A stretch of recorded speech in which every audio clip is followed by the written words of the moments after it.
Thanks for listening to the Thyroid Fixxr podcast with your host, me, Dr. Amie Hornaman, aka the Thyroid Fixxr, functional medicine practitioner, hormone and weight loss expert. We're talking all things thyroid, hormone, and health related in order to empower, educate, and transform you. So if you're ready to get your life back, let's get started. Today we're talking about weight because that's a biggie. That's a big symptom when it comes to dealing with the thyroid, optimizing the thyroid, and dealing with hormone imbalance like insulin, like estrogen, testosterone, progesterone. So we are going to go through a lot today. Okay, gosh, where to start? So this is going to be a game changer for you, and you can probably hear the excitement in my voice. The latest introduction, the latest member of the family to the Fixxr line is Metabolism Fixxr. And this, oh my God, I formulated this just for all my people out there that need to lose weight, that need help in the weight loss department, that can't lose weight no matter what they do, that feel like they have a slow metabolism, and that might be thinking of trying all those peptides out there, you know, the Beverly Hills soccer mom drug of choice for weight loss peptides. Or even if you're on them already and you're like, man, these are really expensive and I'm still not losing weight, add in Metabolism Fixxr. Here's what I did. I took the power of T2, which increases your basal metabolic rate while you are sitting there watching Netflix. You're burning fat while you're watching Netflix. I combined it with a very unique patented ingredient called Suppressa. Suppressa has multiple clinical trials backing its efficacy in reducing your appetite, decreasing snacking, and providing way more control over your food intake. It is amazing. We also see improved emotional well-being, just decreased food cravings all around, reduced hunger, and weight management.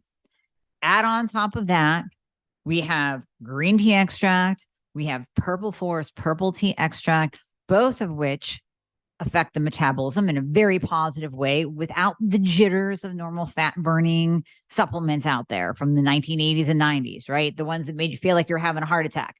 You will not have that in any of my supplements, Thyroid Fixxr or Metabolism Fixxr. But Metabolism Fixxr, ooh, yeah, we kicked it up a notch. It is in powder form, so you can drink it through your day. It's going to flavor your water. We got orange crush and refreshing citrus. I love them both.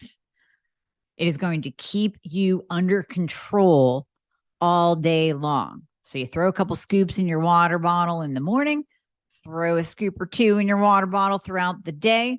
You will have fat burning and appetite control the entire day for what? An eighth of a price of the peptides? Oh my God, you can't go wrong.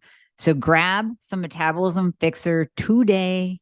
Please let me know how you do on it. I am super excited for you. Super excited. Obesity is not a disease. It's a symptom. So often in the medical community, we are being told that obesity is a disease, and that is completely false. And obesity is also not the cause of a lack of willpower, sloth, gluttony, whatever you want to term it. It is not necessarily your fault. Now, are there a few people that hit the McDonald's a little bit too often? Sure. And that's not helping the situation. But as we go through all of the information today, you will see it really comes down to what's going on inside of your body. So, of course, I always talk about the thyroid. That is my specialty. So we kind of have to start there, don't we? The thyroid is the master of your metabolism. It is the master gland. And I don't think that we give the thyroid the lofty admiration that we should, because it really controls all of our systems. So when we're talking about metabolism, of course, we are talking about the cell functions, ATP, how your mitochondria function. So we're talking about basically the energy of the cell. And that is where we get the ability to burn fat. So weight gain is associated with hypothyroidism and Hashimoto's because our metabolic rate literally slows down. With think low, hypothyroidism, everything is slowed to a halt. So that's where we see hair growth cycles start to slow down. Our metabolism slows down, our energy slows, our mood slows down. Without proper optimization of the thyroid, we are always going to be in that low state.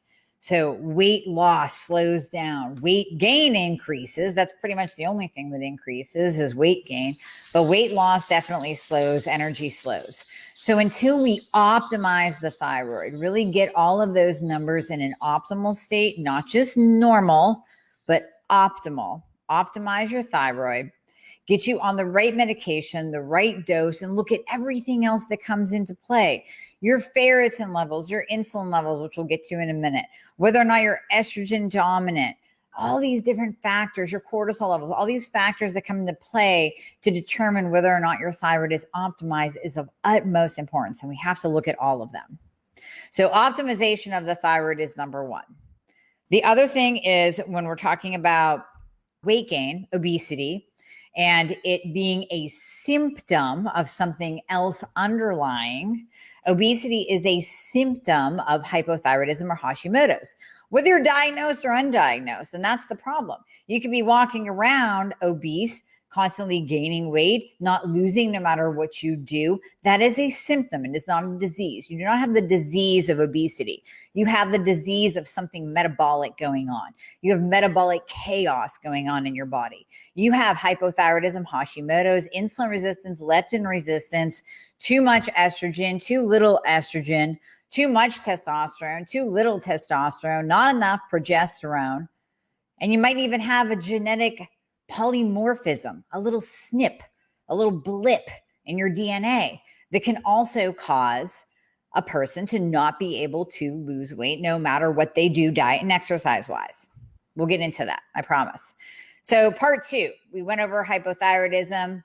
If you need more information, you can go to my YouTube channel. I have a ton of videos. You can scroll through Facebook, a ton of videos, tons of information on hypothyroidism to get you to better understand. And of course, you can always reach out to me. We can always work together. Optimizing the thyroid is number 1. Part 2. So, I've said this before, and I know a lot of you feel me when I'm saying this. I used to, before my thyroid was optimized and I treated insulin, all that, used to look sideways at a brownie and gain weight. So I sometimes use that phrase in a joking manner, but yet turns out researchers have discovered that you literally can look at food and gain weight. So researchers have discovered, and I want to give this to you properly, it is the orexin A protein, and it's known to be activated by physical activity, thoughts, and mood in the brain. So what they did is they actually studied all y'all who are looking at food porn, like going through Pinterest, watching the Food Network cooking channels, and constantly bombarding yourself with these pictures of these awesome brownies and pizza and these gourmet dishes. You can actually gain weight from doing that. What happens is this particular protein triggers a cascade of insulin.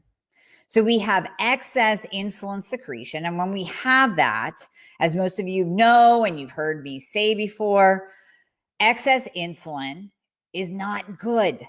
That becomes a situation of fat storage. Whenever we have hyperinsulinemia, say that 5 times fast, hyperinsulinemia. Whenever you are in an excess insulin state, you are in a fat storage mode. We need insulin to survive. But at the same time, ask a type 1 diabetic, hey, you need to take your insulin every day to survive, right? Yes. What if you want to lose weight? Do you take less insulin? Yes.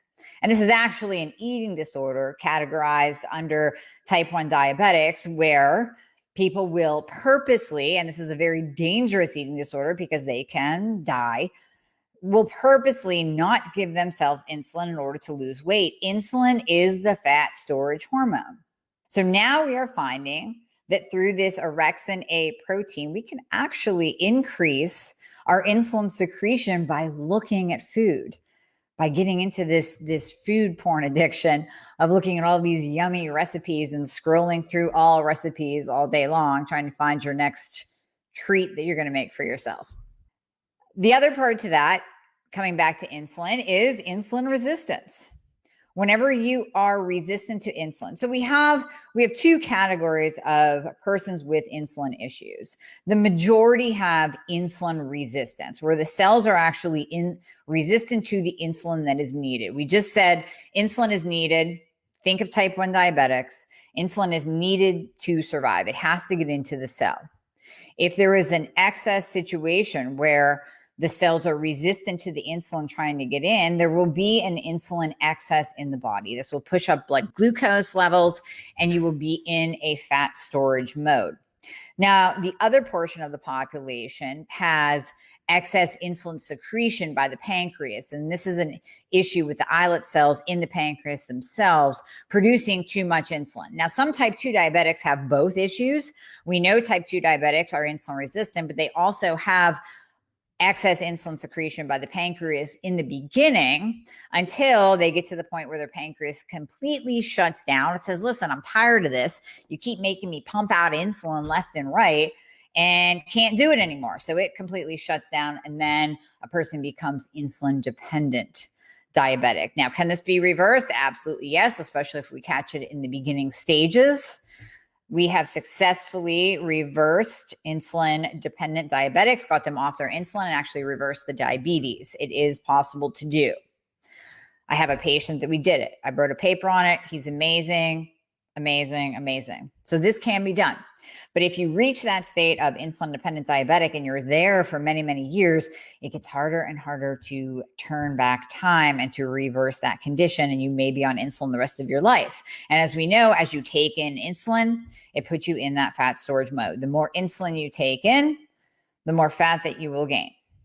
Now, if you are insulin dependent, we can work with you to at least reduce the amount of insulin that you need. And that will actually allow your body to use fat for fuel instead of the insulin that you're putting in. That's a different story. Okay, back to insulin resistance.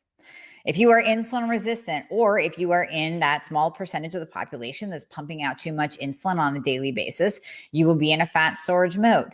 That's another hormone. Insulin is a hormone that contributes to obesity. Obesity is a symptom to have us look a little bit deeper and look to see, are you insulin resistant? Are you pre-diabetic? And again, we have to look at you from a functional medicine perspective. We have to look at those numbers and see, are they optimal? So if you go back and watch my video on insulin resistance, you'll see that I mentioned that glucose needs to be below an 86 and your A1C optimal value is around a 5 or 5.1. Anything above that, even though it falls into the normal range, is considered insulin resistant. For every point above 86 that you are in your fasting glucose, you are increasing your risk of type 2 diabetes by 6%. Every single point. So if you're coming into the 90, 92, your doctor's like, you're normal, you're fine. Let's do the math. 86, 87, 89, 91, 92. You're at a 36% increased risk of type 2 diabetes. That's going to put you in a fat storage mode. Okay. Moving on, let's talk about leptin. Okay, there's ghrelin and there's leptin. We've talked a little bit about this before, but it's worth bringing up in the topic of obesity. Ghrelin is the hunger hormone. Think about your stomach growling. That's how I remember it. Growling, ghrelin. Hunger hormone. Leptin is the satiety hormone. Leptin is released by your fat stores. And it's released basically to say like, hey, you've eaten enough food. You can stop now. And many people have abnormal leptin signaling. Now, someone with leptin resistance is not necessarily going to want to eat 24/7. These are the extreme cases, but this is how we discovered it. They actually were looking at, I believe it was a 6-year-old or a 10-year-old boy who would normally consume 2,000 calories per meal, not per day, per meal, was constantly hungry, could not stop eating, was 3 to 4 times the size that a boy his age should be. They discovered that he was missing the leptin gene, so he never felt satiated. He never felt full. They injected him with leptin, and his meals went down to around 180 calories per meal, which is normal for a boy his age, from 2,000 calories per meal to 180 based on his own hunger signals. Not because that's all they gave him, but it was based on his own hunger signals. 2,000 calories down to 180. Crazy. So now we are testing leptin because we are seeing that there's a huge tie-in to hypothyroidism, insulin resistance, and leptin resistance. If you are leptin resistant, even if you're not hungry all day long, you will have a greater propensity for weight gain. And you may find that you are not able to lose weight no matter what you do. No matter what you do, you won't be able to lose weight. Now, through another part, we're moving on from leptin. We have also found through the Human Genome Project a class of genes that we are slowly starting to look at and examine. And this is where genes are great. It's great to get genetic testing done. But the direct-to-consumer genetic testing like 23andMe, you have to kind of take with a grain of salt, and you really need to work with somebody to dig through all that. I know this is a little bit of a side note, but it's worth mentioning. I have so many patients that hang their hat on the MTHFR gene. And I get it if you're positive, but do you know there are more than 2 alleles to the MTHFR gene? And the direct-to-consumer testing only tests about 2 to 3 of those alleles. And there's many, many, many more, which gives that whole picture. And that's very expensive genetic testing. So we are just scratching the surface with 23andMe. But what we are finding in regards to weight, basically weight loss resistance, I'm going to read from a study for you here. So this particular study found that the frequency of the GLY16 allele of the ARG16GLY, I know this is all like genetic code for you right now. This is where we have the DNA strands and markers and polymorphisms and SNPs, which are singular nucleopeptides. Say that 5 times fast. Little SNPs on your genome that say, hey, this can cause this problem, and this can put you more at risk for this, and this can cause this issue. So this is of the B2 adrenoceptor polymorphism. If you have these, you are significantly higher to be resistant to weight loss, and you're going to be more apt to have rebound weight gain as compared to those with successful weight loss maintenance in the control group. And then we are also finding that the frequency of the GLU27 allele of the B2 adrenoceptor is higher in subjects who are weight loss resistant and in those with slow weight loss, and people who fail to lose weight within 6 months compared to those with weight loss maintenance or rebound weight gain who loses weight in the short term. So these findings indicate that sympathetic overactivity as reflected by high plasma Ne levels associated with the GLY16 and the GLU27 polymorphism might be linked to mechanisms that explain weight loss resistance and rebound weight gain despite adherence to long-term diet and exercise programs. So yes, it can actually come back to something in your genetic code, but we're still working on that at finding the correct testing to actually see. And it's expensive testing. It's not something you can order through 23andMe that I know at the moment. I believe that they do test for it's called a FATSO gene, the FTSO gene. I believe that's in the 23andMe panel, but it can also come down to your genetics. Now, what we know about genetics, this is not a death sentence for you, that you will always be overweight.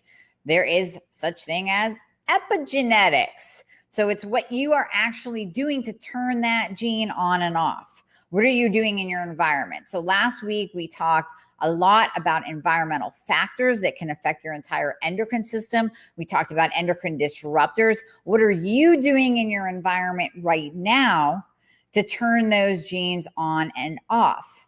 So we know that environmental toxins will trigger genes to to turn on. Genes like you have a predisposition to diabetes, if you have a predisposition to Hashimoto's, stress and environmental toxins can actually flip those on. This is why we see many people have the expression of Hashimoto's after pregnancy. Pregnancy is a stress. After perimenopause, perimenopause is hormonal changes. That's a stress. And even after a large stressor, such as death, divorce, or loss of a job, that's often when we see things start to occur and autoimmune start to express itself. So those are genes turning on. Okay. So we talked about leptin. We talked about genes. We talked about the thyroid. We talked about insulin. We talked about looking sideways at a brownie to lose weight. So we used to say long ago that a calorie is a calorie and just, eat less and exercise more. And now we are finding that that is not the case. It is not your fault. It's not a personal choice. It's not as simple as eating too much, exercising too little, and that's why you're obese. A calorie is not a calorie. We have to look at what the food is doing inside of your body. What is your hunger? What's your basal metabolic rate? And what is your hormone status that can be affecting whether or not you are losing fat or burning fat? So this is what we said about gluttony and sloth. Obesity is not a medical condition. This is what they used to say. Obesity is not a medical condition. It's your fault. You have lack of willpower. You just must eat too much, or you're lazy. That is not the case. And this is the hypothesis that we've grabbed onto and we've sold in Weight Watchers and in workouts and in what is that big thing? Body something, not body pump. It's what are the little, I don't know, those little containers that are color coded and you put your food in and that's how you measure your food. If I only thought of that years ago. Now, I refer to this a lot in my teachings, and I'm going to say it again. A group of men, this is one of the most interesting studies done. This is done by Ansel Keys back in 1944. They took a group of men. They gave them 1,570 calories per day, which they termed a semi-starvation diet. I wouldn't term it that, but they termed it semi-starvation. Now, granted, most guys are used to like 2,500 calories of food per day, maybe more. But what they found with 1,500 calories, and this isn't like an HCG diet. This isn't 900 calories a day. But what they found with the 1,570 is that the men's resting metabolic rates declined by 40%. And they had obsessive thoughts about food and binge eating. I've referred to this in terms of dieting for a show. I've been there. All I thought about was donuts and peanut butter. That's it. I wanted a jar of peanut butter and a lot of donuts because my calories were dropped. That was the old school way of thinking. That was the bodybuilding lifestyle. We're going to put you on a really strict diet. We're going to drop your calories. You're going to do a crap ton of cardio and then you're going to lose weight. That's not what happened. People get hungry and then their body thermostat, your metabolic rate actually drops down. Your body is smart and your body is smarter than the credit that we give it, right? We don't give our bodies enough credit. Our body is very, very smart. I've used this analogy many, many times. If you are bringing in if you own a coal plant and you're bringing in 2,000 pounds of coal per day and you burn 2,000 pounds of coal per day, and then there's a shortage.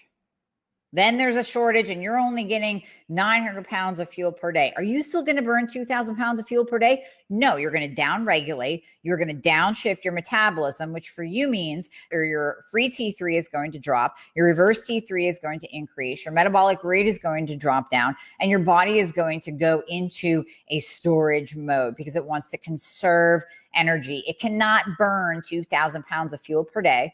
2,000 calories per day if you're only giving it 900. So by starving yourself, you're just doing yourself a disservice, as we saw in that study by Ansel Keys.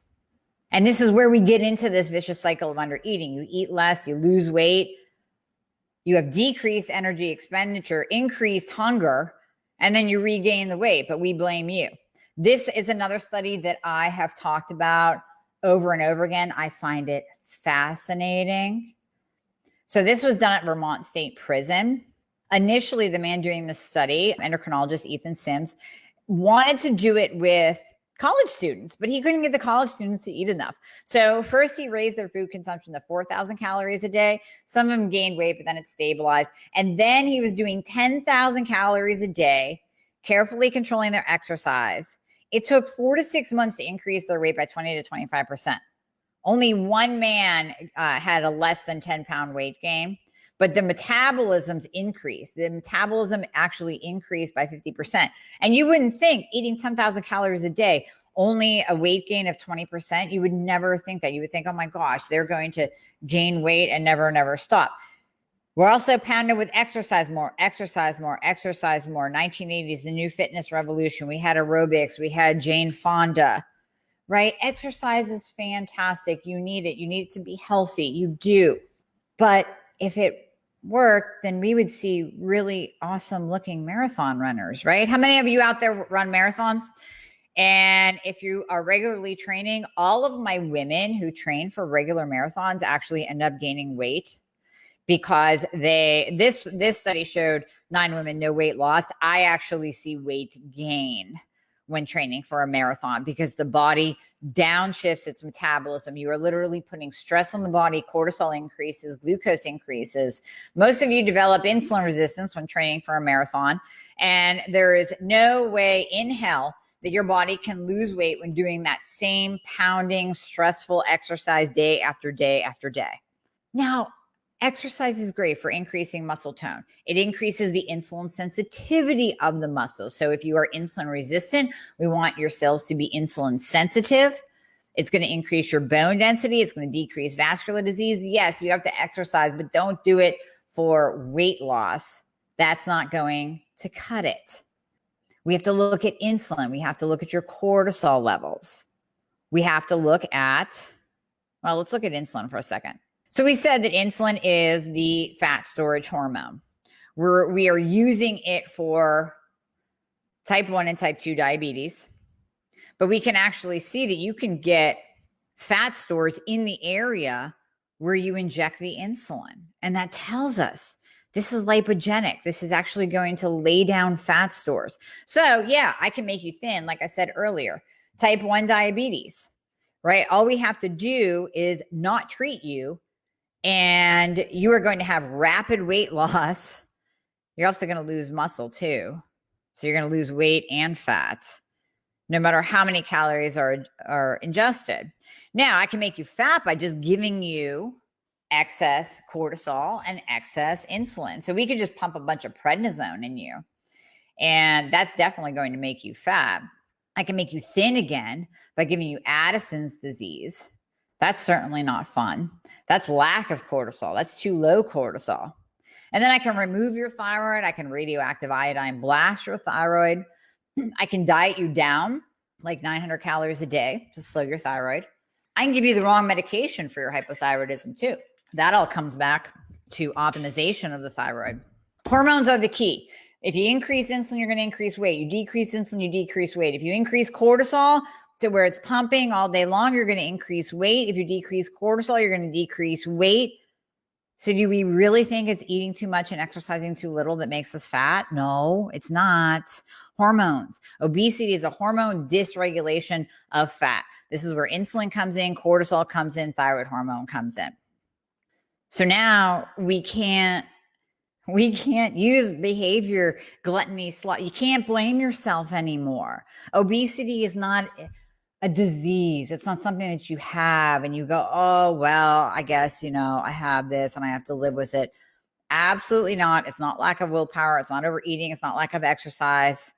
It is all about the hormones, and that's what it comes down to. That's what it comes down to, and that's why we check it. That's why we check your thyroid. That's why we check insulin. That's why we check cortisol. There is a hormonal theory of obesity. We don't get fat because we overeat. We overeat because we actually get fat, and then that triggers our signaling. So when you have insulin resistance, you're on a roller coaster. Insulin is going up and then it's going down. And when it's down, you're hungry. So then you're going to eat to bring the insulin and the blood glucose back up to baseline, and then it's going to spike again. And then you're going to send yourself on a constant roller coaster. So what's causing all this, right? It comes down to the fattening carbohydrates that pump up your insulin levels, lead to obesity, and lead to this pattern of overeating and underactivity. That's what it is. Now, you eat too many carbohydrates, that's also going to cause your thyroid to get sluggish. Why? Because they are inflammatory. Now, I'm not going to get into all this. This goes back to the beginning of my talk. William Banting. So this guy was a coroner, and he was seriously overweight, and he knew he needed to lose weight. So what did he do? He actually increased his exercise in the form of rowing, because that's what they had back then, decreased his caloric intake, and he experienced no weight loss. And he was ready to throw in the towel. He was ready to give up. Then he talks to his friend who says, you know what? Here's what I want you to do. I want you to eat 3 meals a day. Those meals better be meat, fish, or game. You're allowed an ounce or 2 of stale toast. I don't know where the stale came in, or cooked fruit on the side. So a tiny little bit of carbohydrates, but not much. He had to avoid anything with sugar or starch, like bread, milk, beer, sweets, potatoes. He avoided those fattening carbohydrates. And we call them fattening because that's what increases our insulin. It causes our pancreas to pump up more insulin, or if you're type 1 or type 2 diabetic that needs insulin, it requires more insulin when you eat the fattening carbohydrates like bread, milk, beer, sweets, and potatoes. What happened is he finally started to lose weight. So then he published the Letter on Corpulence in 1863. And this is one of the most popular publications ever. If you want to go read it, by all means, go right ahead. But this guy, back in he died in 1878. He wrote this in 1863. So I don't know, around 1860, this guy figured out the Atkins diet, the low carbohydrate diet, the ketogenic diet, whatever you want to call it. This is what he was doing, and it worked. So it's all about, what does the food do when it gets into your body? Is it inflaming your thyroid and down-regulating it? Are you eating gluten that is increasing the attack on your thyroid itself? Are you doing things that are going to spike your blood sugar and your insulin? Are you doing things that are increasing your cortisol levels? This is where obesity starts.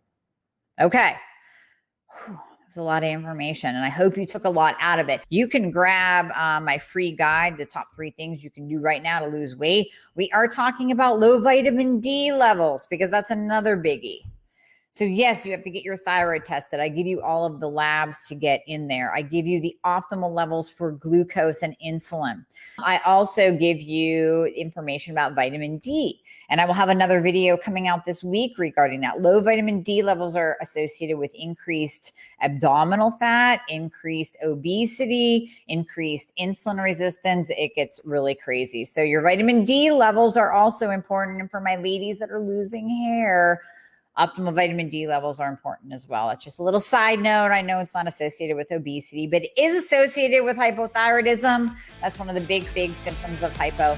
So low vitamin D levels, not what you want. Hey guys, thank you so much for listening to the podcast. I hope you loved it. And as always, if you would be so kind to leave a review if you are listening on Apple Podcasts, that would be absolutely amazing. I read all of them. Also, anything that you hear on this podcast is not intended to diagnose or treat any kind of medical condition. So we always recommend that you check with your medical provider, your doctor, your nurse practitioner before implementing anything that you hear on this podcast. And if you want to find out more about working together, you can click the link below in the show notes to book a discovery call. And there you'll be talking to a member of my team. They are an extension of me. They are amazing. And you and I will talk after that once we get you all signed up and you and I get to work together. All right. I hope to see you soon.